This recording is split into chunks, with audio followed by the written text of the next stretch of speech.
Silent but deadly, the assassin tower. Oh my gosh, a new tower. Yo, this looks pretty sick, bro. I'm not gonna lie. A new intermediate tower joins the roster. Send fatal stabs and whirlwind slashes towards enemies and throw knives. Get him in the shop for 800 coins. Yo, this tower is not gonna be that good, bro. 800 coins. That's actually so cheap.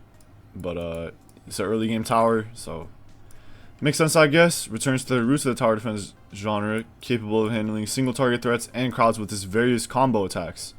A level 2 assassin unlocks a whirlwind slash, dealing AoE damage to all enemies in range every third hit. So instead of getting like a combo hit like the brawler or the warden, I mean not a combo, yeah. So instead of getting the like combo that does extra damage, it does a whirlwind instead. That's pretty cool. And then at max, it unlocks a fan of knives, charging up a deadly attack to throw 3 projectiles in an arc that pierce multiple enemies. That's kind of like what the old slasher did, or the shredder. It threw the knives like that. And then we got an archer rework. That is sick. The archer event tower is now sharper than ever, a fresh new look, bouncing arrows, and new animations. And it's on sale, so probably go ahead and get that if you want to. And we got this new map, Peer Pressure, inspired by Chicago Peer Pressure. That is a very nice looking map. That is really cool, actually. Medic rework, PvP claims and quests, and turret refresh coming soon. So turret and medic, those two, they're coming. Whoa, that looks very different than the current turret. That's actually pretty cool. And some improvements. So a lot of, well, really just PvP changes only, and the beach name tag. But they fixed win trading issues. Nice. Heavier penalties for leaving. Elo calculated. Okay, that's good. And to the sends. And then here's the assassin stats. We'll go check that out. And the PvP, the archer stats, and some towers got rebalanced in PvP. So that's cool. A lot of them, actually. So it looks like we're getting some pretty big rebalances there. Consumables became a lot more expensive, which that was needed. That's good. But anyways, let's hop in the towers and buy the assassin right here. 800 coins. And let's go ahead and try this out. Alright, so the first thing, it only does cost 300 to place, so it's very cheap. And, bro, I swear this is like the same pose as the slasher. Okay, I mean, it's not the same, but it's like extremely similar. This range is inaccurate because I have my skills on, so new loading screen again too. This is clean. Alright, now skills are off, so we can see the 5.5 range and 2 damage. So for $300, I mean, you know, that's pretty standard for like a melee tower. However, it is single target, so really that's not going to be doing this much. This is kind of just like the gladiator so far, but with single target. So 150 you get 3 damage and 6.5 range. Then at level 2 you get hidden detection. The cooldown is decreased to 0.6, 8 damage, and you unlock the whirlwind slash, which we saw, which triggers on every third slash, does 8 damage, and has 6 range. So all that for $1,000 is pretty good. Let's spawn in some like abnormals. And yeah, that looks really cool, but this placement is not really that good. It's right by the entrance. But I mean, you know, if you got like a big crowd, you can kind of use it for some crowd control too. And single target, but it really does not do a lot of damage at level 2 at least. Then at level 3 it gets 18 damage, and the whirlwind slash goes to 18 damage. So basically just upgraded damage for that. I mean, not terrible damage. Like, there's not really too much to say about this tower. I mean, it's really just like another melee tower. It's probably like, for how cheap it is to buy and how cheap the upgrades are, it's honestly not bad.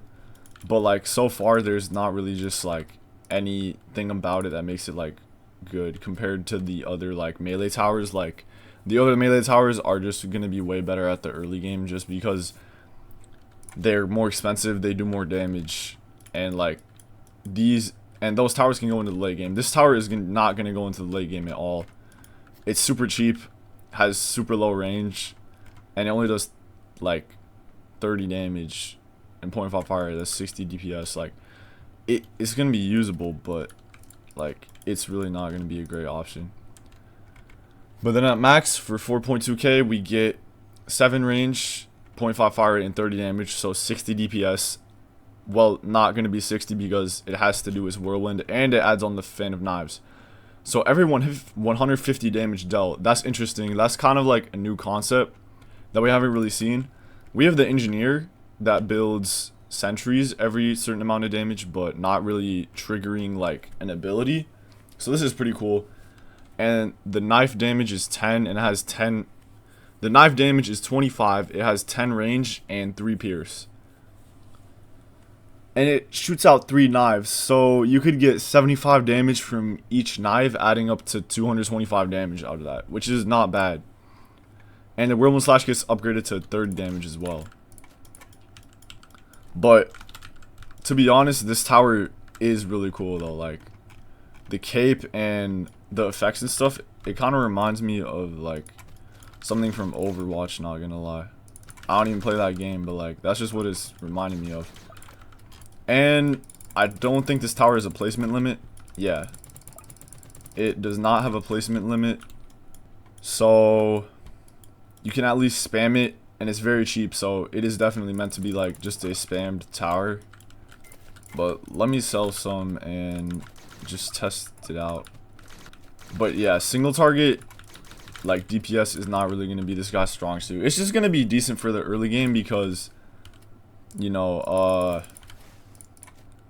I want to see one do 150 damage because I want to see the ability. But yeah, it's just super cheap. Going to be like spammed in the early game. And not really going to be used in the mid game or anything like that. Okay, so you can kind of see it for a little right there. It does it pretty quickly, but it's actually pretty cool when it does it. And you can see it charging up there. So yeah, due to the 30 damage, it does charge it up pretty quick. But I mean, it's not bad really. Like, it is leaking these usually at 3 health, but I mean, just for like how cheap this tower is, it's pretty good. It also does look really cool though. It looks honestly cooler than like using it. It feels like it'd be doing so much damage, but it doesn't really, because it is just a beginner tower. But it is really cool, and so did the archery work look like. So I'm gonna go ahead and try that out too. But let me know what you guys think of this tower, and let me know if you'll be using it. But is the assassin a copper drop? That's what I'm gonna say at the end of this. I'm gonna do that with every new tower now, or tower rebalance thing. Is the assassin a copper drop? I'd say the assassin is a cop, just because it's only 800 coins, and you know, it's a really cool melee tower. You can just use it for the early game, you know, when you're messing around and stuff. And you can spam it as a sub DPS, which is a very low sub DPS, but you know what I mean. So alright, I will see you guys in the next one, and I hope you guys enjoyed the tower, and see you, like and subscribe.